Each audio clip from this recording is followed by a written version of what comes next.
Here with the head of school, Bethany Headrick, Hillside Montessori. Now that's correct, right? That's right. Yes, that's the correct title. Okay. How are you doing today? I'm doing great. Thanks. All right. So we covered your formal title. So what do you do here at the head of school? Everything.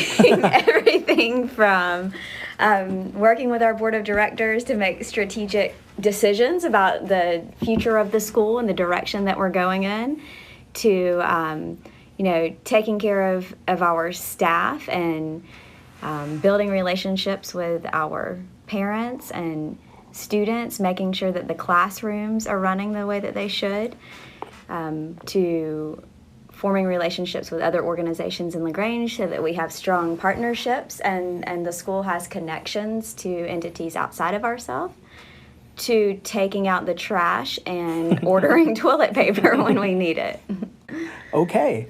Well, somebody actually asked, Katie Buchanan asked me yesterday online about building plans. Do you guys have building plans? Yes, that's a big piece of our story right now. About a year and a half ago, we announced our plans to build a permanent home. Okay. We incorporated as a 501c3 in 2011 and began our first school year in 2012. And we're currently in our third location. We started out at LaGrange College. Okay. We were there for a year before we outgrew our space.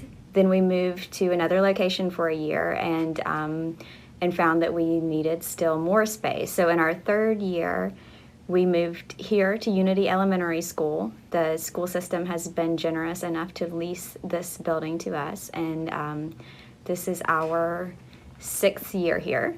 Okay. And it's been great. We've been able to grow and accommodate. We started out with 12 students in 2012, and now we have 70 students. And so this has allowed us the space that we've needed to enroll more students and start new programs. But it's not our long-term plan. From the beginning, our vision has always been to have a campus of our own, and a campus that is designed specifically for a Montessori school. And so about a year and a half ago, we announced our plans to start the capital campaign to raise the funding for that. And we've been working on that. We've raised over 60% of our funds. We have a very generous grant from the Callaway Foundation. Okay. That was our initial catalyst for moving forward with the campaign. And we have since received lots of private donations and also contributions from other local foundations and organizations. And we hope to break ground within the next 6 months. Oh, wow. Yeah. Okay. That's great. And that's crazy. It is. It's crazy. In the beginning, back in 2012, we certainly didn't know that we would reach this point so quickly. But we live in a really unique community where I think, at least what I've experienced, is that people can turn their dreams and their visions into reality. There's enough support and around the community to take projects and think big with them. And so that's what we've been doing, and that's where we're headed. Yeah. Did you ever think that with 12 kids, you'd get up to 70 and still be growing? No, we didn't. And honestly, back then in the beginning, we were taking things one day at a time. We had our big picture vision, but as far as the day-to-day, everything was new. Everything was a learning experience. And it was, except in the times that were set aside specifically for strategic planning, everything was just day to day. And so no, we didn't realize growth has happened each year. And honestly, it's been a surprise. Okay, so you mentioned that you'd been doing this in LaGrange since 2011? Yeah, well, the initial work began in late 2010, and by that I mean I had children enrolled at First Presbyterian Montessori. I was a teacher at LaGrange High School. I was a former graduate of First Presbyterian Montessori, and my mother was the director there. And so as my second child neared the end of his time in that school, and I was in education, I started to think about how the limited options that were available in our community. And so as a parent of a child at First Presbyterian Montessori, I just sent an email out to the parents and said, hey, is anybody interested in exploring the idea of starting a school? And so that happened in 2010. Okay. And then as small meetings formed and kind of a steering committee started, we actually incorporated as a nonprofit, as a 501c3 in 2011. Okay. So that's when we became official, but still we hadn't opened the doors to the school yet, and that happened in August of 2012. Okay. And what led you to start an alternative school? Like I said, I was in education then too. I was a teacher at LaGrange High School. I was also a parent, and I had lived a couple of different places. I lived in Asheville, North Carolina. I lived in Atlanta, and there were certainly more options for schools in those locations. And I feel like I had some unique and really exceptional experiences in my own education. The beginning of that being at First Presbyterian Montessori, and even as an adult, I reflected on that time and realized how influential those 3 years of preschool and kindergarten were to who I became as a person. And then also I reflected on my time at the Asheville school, a boarding school in North Carolina, where we had small classes and really intimate relationships with our teachers, one-on-one learning opportunities. A lot of the teachers were had been professors at colleges or were PhDs, and the learning experiences I just think were very exceptional. We had classes like mountaineering and Latin, and I wanted children in our community to have experiences like that beyond just what I had as a preschool and kindergarten student at First Presbyterian Montessori School. I thought, that kind of engagement and hands-on learning and real-world experience doesn't need to stop when you're 5. It's something that could really influence children in such a positive way if they were able to continue that beyond preschool or kindergarten. And so I was inspired to start to work with a group of people to see if it was possible to provide that for LaGrange. Okay. Does that answer your question? Yes, completely. Okay.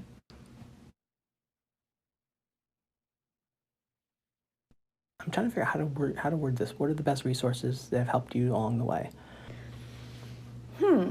What are the best resources that have helped me along the way? Okay, well, I think I have to start with my parents and them raising me to be independent and to think creatively and to challenge myself and to find solutions to things when maybe the answer isn't readily available. And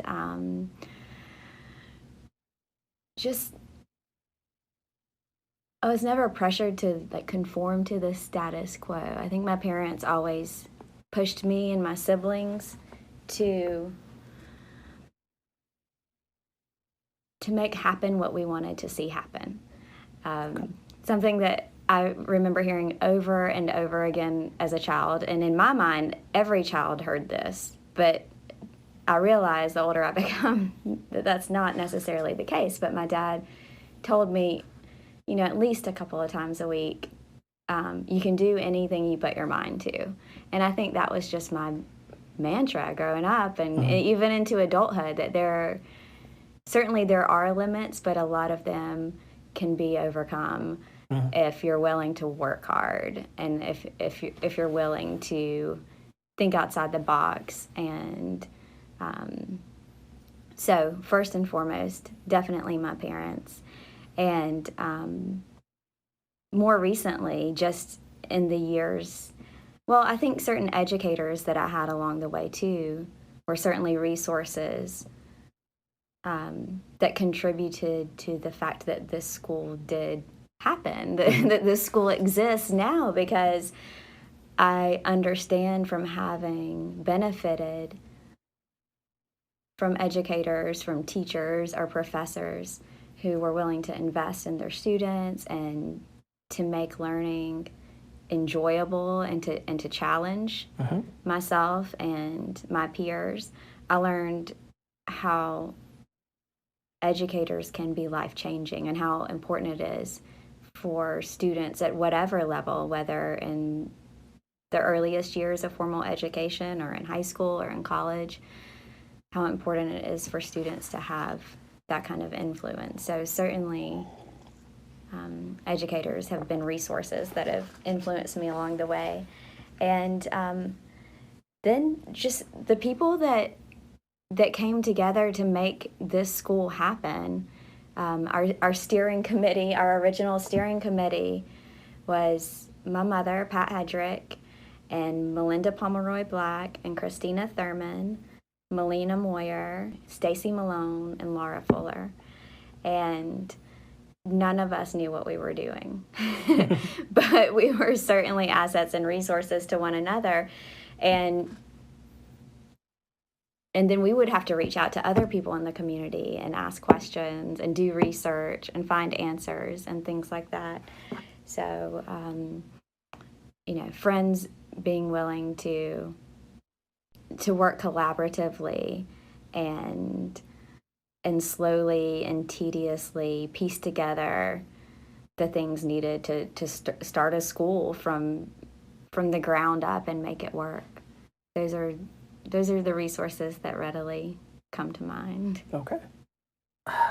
This doesn't really apply because I don't see anybody wanting to start a school, but what advice would you give someone wanting to start a school? You have to be willing to take risks, I think. If you're going to start something new, whether it's a school or some other sort of business or just a project, you have to be willing to take risks. And then I guess you have to have the self-awareness or the worldliness to define what's a healthy risk and what's an unhealthy risk, and figure out which ones are worth taking and how to navigate those risks. And because in a lot of situations, you don't know the outcome. And if you play it too safe, then you're not likely to get the results you're looking for, right? So I think that's something that is an asset. Maybe hasn't been an asset all of my life, but it certainly helped in the development of the school, and really in each stage of growth, because we're always weighing, looking toward the future, deciding, do we take another risk? Do we add another program? What are the financial risks? What are the financial benefits? And because we see growth as a positive thing, and it is, but there are hurdles to overcome, and the bigger that an organization gets, the more challenges that organization faces. So you can't be timid or afraid. Okay. Or if you are, I guess you can't show it. Okay, I think it's also important when you're working on something like starting a new school or your own business to not be afraid to ask for help, to not be afraid to make mistakes, and to be open to really hearing advice from other people when they offer it, to you. And I've certainly learned the difference between just listening and really hearing other people. And so I've been so fortunate to have long-standing, hardworking board members who have been around a lot longer than I have and who have been mentors for me. So people like Jeff Lucan and Terry Codlin, John Harrell, and many other board members Mitch Key, who have other roles in the community. They have their full-time jobs, they have their own families, and they've dedicated so much time to this school and to helping us become who we are. I just think that it's always important to reach out, to ask questions, and to listen to the feedback from the people who are around and support you. So, what first brought you to LaGrange? Well, I've spent almost all of my life in LaGrange. My parents moved here when I was around 2, I think. Okay. And from not very far away. I don't even know what to call the place that we came from. It was a house in the middle of nowhere, somewhere. I don't even know if it was in like an incorporated town or something. I just remember I've seen it a few times since then. My dad said that to get me to sleep at night when I was a baby, he would go lay with me in the middle of the road and we would look up at stars. Just to give you an idea, there was really nobody else around. So we came from that place in the middle of nowhere, and we moved to LaGrange. And I was 2. My baby brother had just been born, and we lived on Springdale. Okay. My parents moved to that house on Springdale, and my dad opened the Edward D. Jones office here, the investment office here, and my mom stayed at home with us for a while until she started teaching at First Presbyterian Montessori. So my parents brought me here when I was really young. Okay. Yes. See, I thought you had always lived here, but apparently not. And then I lived in Asheville for a while when I was in boarding school at the Asheville school, and also moved back to Asheville for a while after that. It's a great town. It is a wonderful town. A lot of my close friends from LaGrange live in Asheville now. Some of my best friends live there now. And I lived in Atlanta for a few years. Okay. So, what's one common myth about running a school that you'd like to debunk?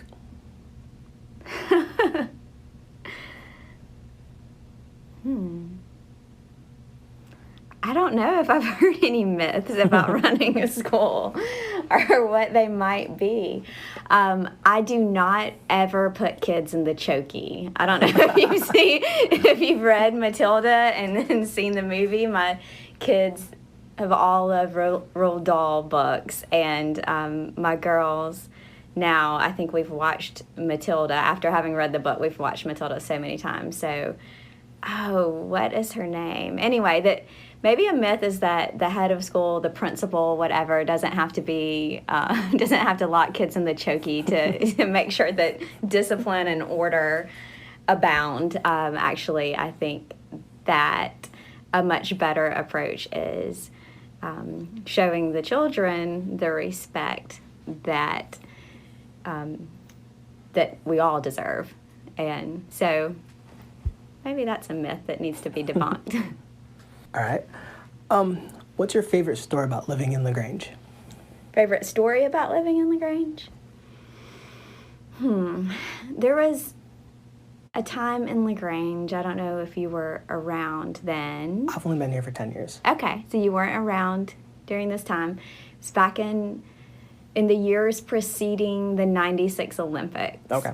And so I was a kid, and I was a runner, and my dad was a coach, and we got really involved with the I Train in LaGrange program, and that was a program that brought Olympic athletes to our area, runners. They were mostly runners in track and field, to acclimate to the weather and the humidity for a couple of years preceding the 96 Olympics. Oh, wow.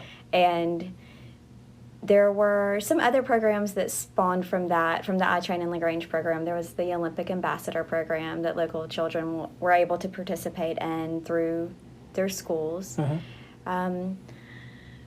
But, you know, not until I was an adult did I realize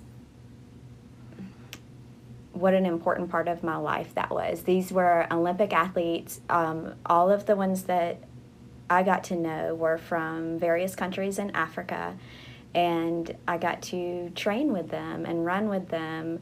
Their coach, we shared a coach, Coach Ron Davis, probably one of the most influential people in my life. And there were these ceremonies and festivities from time to time. The runners, I think, were mostly housed at LaGrange College, who, as a 9-year-old, 10-year-old, 11-year-old, 12-year-old, I probably started a little early there, maybe 11, 12. I spent a lot of time on the campus with them, spent a lot of time with the athletes and the coaches. My family got to know them really well. They would come over to the house, and our track club kind of formed a community around that time, and it was a magical time. And later got to, spend a lot of time in the Olympic Village in Atlanta, and also attend things like the opening ceremonies and the races and the events and stuff like that. So I think just recently I've began to reflect on how unique and special that opportunity was. And, you wouldn't have thought, only because the Olympics came to Atlanta and only because our location and proximity to Atlanta did all of that transpire. But again, I think it also has to do with the people in LaGrange, whoever it was at that time, being proactive and realizing that we had a niche kind of that could benefit those athletes, and finding a way to realize how we could be a part of that. So, yeah. That's a really cool story.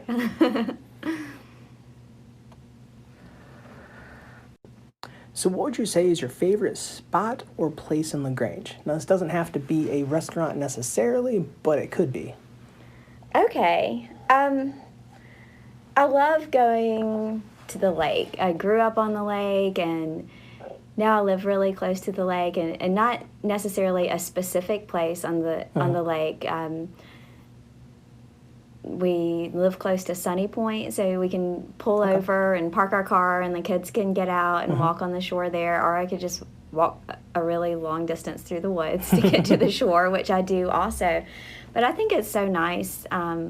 Every day I cross the bridge on my way home, and my kids always say, "Hey, lake." So a few times a day, we greet the lake as we're coming and going, and it's kind of a place of refuge in an otherwise really busy life, just to be able to go to the quietude of the lake and relax there. So that's one place that I really enjoy going. Definitely some local restaurants I enjoy. We go to the breweries fairly regularly, to Wild Leap and the Beacon. I eat at 505 right down the street every opportunity I get. And then I think we're really fortunate to have so many opportunities in the arts. So I go to the openings at the Cochran Gallery. Wes and Missy Cochran have wonderful personal exhibits there, the LaGrange Art Museum, and then I'm on the board of directors for LSPA, and my daughters dance there. So anything that LSPA does is it's kind of magical. I think their play productions and the ballets and their young singers and the storytelling festival, all of the things that they do are wonderful. I'm not sure when this is going to release, but Hey LaGrange is an official partner with the Storytelling Festival, too. Oh, good. Well, that makes a lot of sense. You should be. I'm glad to hear that. Yes. Yeah. I'm not sure when this is going to air, so this might be cut out, but... Yeah. All right, so what's your go-to order, your favorite LaGrange restaurant or bar? Okay. I can't stop eating the ramen bowl at the Beacon. I go, I say I'm going to order something else, think about it for a while, but I get that over and over again. Yeah. So what's your favorite thing about living in or around LaGrange? I probably included a lot of this on an answer to a previous question, but I think it's so many opportunities to be involved both in the arts and also in nature. Okay. With the development of the thread, and like I said earlier, West Point Lake. In recent years, my brother, this isn't necessarily LaGrange, this is West Point, but he started running a kayak shuttle in West Point on the river, so I love to be able to just go over there to GLL Marine and hop on a kayak and paddle down the river. So definitely the opportunities to experience nature and not have to travel really far to do it. And but also I cannot fit in all the plays and productions that are around LaGrange It's ridiculous. Yes, absolutely, and that's a wonderful problem to have. Yes. I remember growing up when I was a teenager and, thought that I knew more than I knew, saying, oh, there's no culture here. I would travel places with my parents and I would think, LaGrange is so boring and there's nothing to do. And no one can say that now. There's so many opportunities. And I think it helps to develop this sense of community. You get out, you see people, you're enjoying things together, getting involved in things together.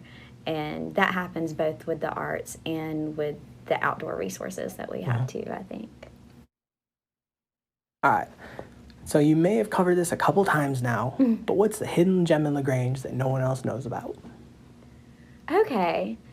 I think one thing might be something I said earlier, and that's the Cochran Gallery. Okay. So if you haven't been, if your listeners haven't been, just go on their Facebook page to see what exhibits they have. And their openings are wonderful too. And then there's another place that is fairly new, and it's called the Center for Mindful Exploration. And that's Susan Marshall runs that.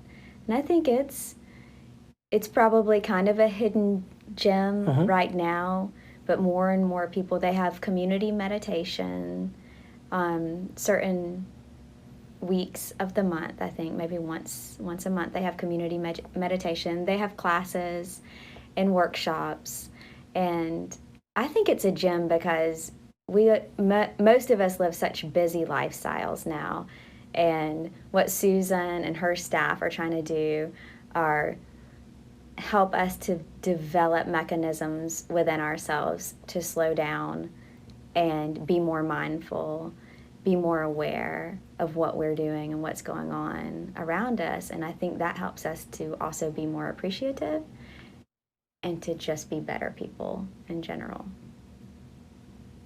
Random questions for fun. What are you most excited about right now? Right now, I am most excited about spring. I am honestly most excited about spring right now. I was sitting, walking through my living room early Saturday morning, and the sun was out and it looked beautiful, and I thought, I'm going to sit on the back porch and read a book and drink a cup of coffee. But I walked outside and it was freezing cold. So I'm ready. That bitter wind just slapped you. Yes, exactly. So I'm looking forward to things blooming and spring coming. I thought the same thing yesterday, by the way. Really? That bitter wind just slapped me across the face, and oh my gosh. Yeah. There are a few things more exciting to me. So, if you could be a superhero, what power would you possess? I think, and this may be a typical answer, I don't know, because I don't know a lot about superheroes. I've been told I look like Black Widow, but I don't even know I can see that. She looks like. And I don't know what her powers are. She doesn't have any. She's just a super spy. Okay. All right. Well, these are the two powers that I would love to have if these are acceptable superhero powers. I would love to be able to fly because I still have flying dreams. Okay. Where you wake up and you feel like you've been flying. So I would like to really be able to do that because it's such an amazing feeling. And I would like to be able to read people's minds. You sure about that? I am. Okay. I want to know. Yes, I'm always trying to figure out what people are thinking. So that's what I would want to do. Fly and read people's minds. Okay. What's your favorite food? This is kind of boring, but avocados. Really? Yeah. Okay. When I lived in Asheville, I lived for a while with a family the mother was from Hungary and the father was from Germany. And there are so many ways to eat avocados. They can become anything, really. And so we used to make this sauce. I think it was Hungarian. It was like mustard, sugar, pepper, olive oil.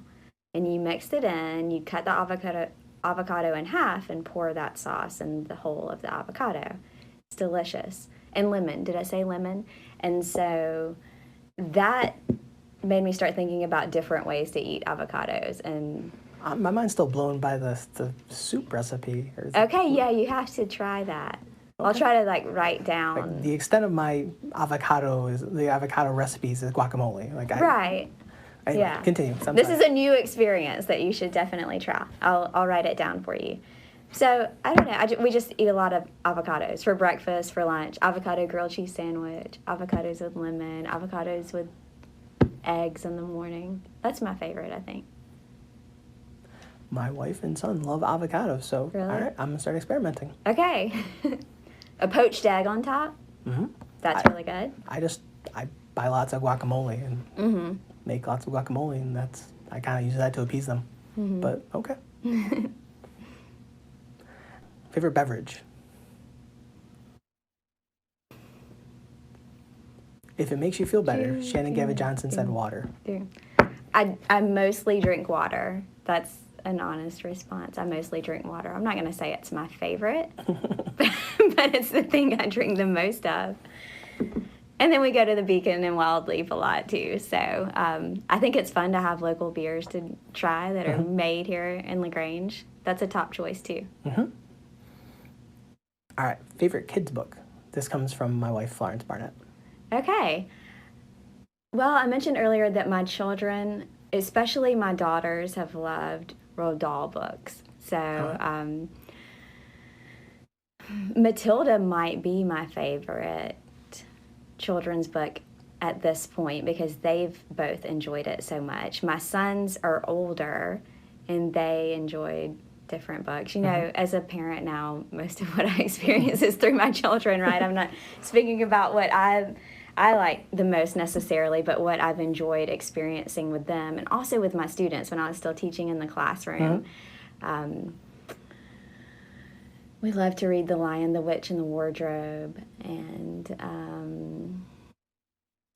right now with my girls, I'm reading Little Women, and we're really enjoying that. And it's so hard to choose because I love books, and we read all the time at my house, and it's hard to narrow it down, I think. Okay. Yeah. That was my last question. Okay. What did you teach in high school? I was an English teacher, and I mostly taught American literature. Okay. Mm-hmm. So, is there anything I should have asked you but didn't in this interview? That's a really good question. We just opened enrollment. It's enrollment season for the 2020-2021 academic year. Right, so the academic year beginning in August, we've re-enrolled our current families, and admissions open to new families this month. In February, we hosted an open house, had good attendance at the open house, and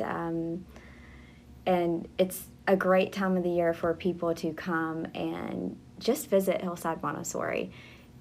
It doesn't even have to be, we don't open the doors just for people who are interested in enrolling their young children. We love for people from the community to visit too. We often invite people from the college or from local churches or other organizations that might have similar missions to ours, just to increase awareness and get people talking about the wonderful things that are going on here. Okay. Where can my listeners connect with you besides coming and taking a tour? Or is that the best way? That's the best way, is to come and take a tour. They can find out more about us on our Facebook page or our website, Hillside Montessori LaGrange.com. And that's the best way to get to know more about us as a school. Okay. Well, that does it. All right. Okay. Well, it's been a pleasure. Thank you so much, Earl. Yeah. All right. Have a good day, guys.